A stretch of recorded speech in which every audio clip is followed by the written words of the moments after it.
Hoje, para o almoço, vamos reprisar uma receita aqui no canal, mas tentando dar uma melhorada. Bora fazer uns nachos com 2 sabores especiais e também a receita tradicional. O bom é que a massa básica é a mesma para todos, só muda os temperos. Vamos começar então pelo sabor original. Em uma bacia grande, adicione 2 xícaras de farinha de trigo, 1 xícara de fubá e 1 colher de chá de sal. Misture todos os ingredientes até ficar homogêneo. Depois, adicione mais ou menos 4 colheres de sopa de óleo de soja e volte a mexer com um garfo. O óleo vai empelotar um pouco a massa, então tente quebrar essas bolinhas com o garfo até que a massa lembre a consistência de areia molhada. O último ingrediente é 1 xícara de água morna. Adicione na massa e misture inicialmente com o garfo e depois sove com as mãos até virar uma bola bem macia. Se a massa estiver grudando muito enquanto você sova, pode adicionar um pouco de farinha. Mas não coloque muito, senão vai ficar só com gosto de farinha e pouco gosto de milho. Com essas medidas de ingredientes, não é para sobrar nada de farinha na bacia.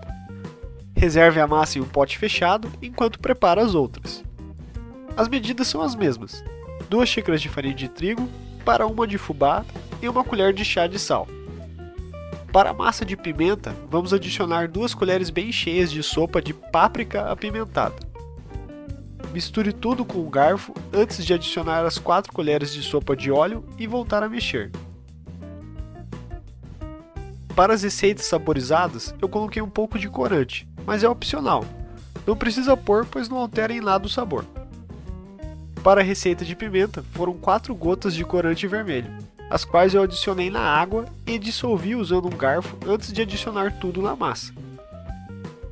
O fim do processo é o mesmo.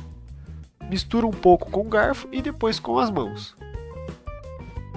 Reserve em um pote fechado e vamos para a terceira receita, onde vai, sim, você adivinhou, 2 xícaras de farinha de trigo para 1 xícara de fubá e 1 colher de chá de sal. Esses são os nachos cebola e salsa, então adicione 2 colheres de sopa de cheiro verde em pó e 1 colher de sopa de pó de cebola. Repita todo o processo de mistura, primeiro sem o óleo e novamente depois. Agora, para o ingrediente adicional e opcional, coloque mais ou menos 4 gotas de corante verde na água antes de colocar na mistura. Mexa com o garfo e depois com as mãos antes de reservar em um pote fechado. Para facilitar o processo de abrir as massas, vamos deixar tudo descansando por em torno de 20 minutos. Depois do descanso, dá para perceber que a massa ficou um pouquinho mais mole. Escolha a massa que você quer abrir primeiro. Eu estou curioso mais para essa massa de pimenta. E comece dividindo toda ela em bolinhas de tamanhos iguais. Não faça bolinhas muito grandes, pois vamos abrir com o rolo e fritar na frigideira como se fosse uma panqueca. E eu recomendo que a sua panqueca não fique maior que sua frigideira, porque senão não vai dar certo. Após tudo dividido, jogue um pouco de farinha na bancada e em um rolo de macarrão. E comece abrindo com os dedos e depois com o rolo. A massa é bem leve, então não precisa fazer força para abrir. O peso do rolo de macarrão faz a maior parte do trabalho. Quando a massa ficar bem fina, quase que transparente, ela está pronta. Reserve tudo em um prato, polvilhando farinha dos 2 lados para que não grude, e é só repetir o processo para toda a massa. As medidas que foram usadas nessa receita rendem bastante, então se você cansar, não precisa fazer tudo de uma vez. Dá para guardar essa massa por pelo menos um dia na geladeira tranquilamente, ou também dá para fazer menos receita. Para falar a verdade, eu cansei de abrir massa também. Depois de umas 15 eu já estava bem satisfeito. Com as massas abertas, vamos para o fogão. Esquente bem uma frigideira grande. Não precisa adicionar óleo para essa parte da fritura, a qual é também bem rápida. Deixe fritando por mais ou menos 1 minuto para cada lado. Quando a tortilha sair dessa fritura, ela ainda deve estar bem mole e deve ser bem fácil de dobrar e enrolar. Repita a fritura para todas e vamos cortar. Para cortar, empilhe entre 3 a 4 tortilhas e faça um corte no meio.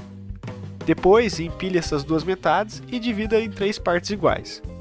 Assim, a gente consegue aquele formato triangular característico dos nachos.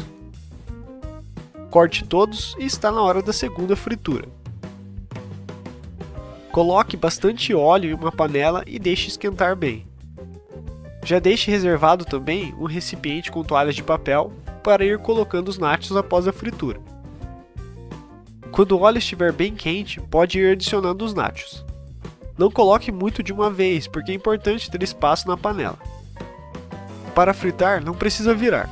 Só afunda um pouco com uma escumadeira que dá certo. Depois de 1 minuto na panela já está pronto, é bem rápido.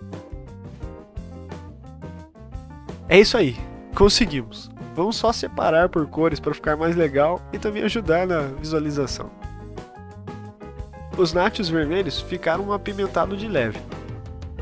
Eu recomendo, se você tentar, colocar um pouco mais de páprica ou outro tempero apimentado da sua escolha.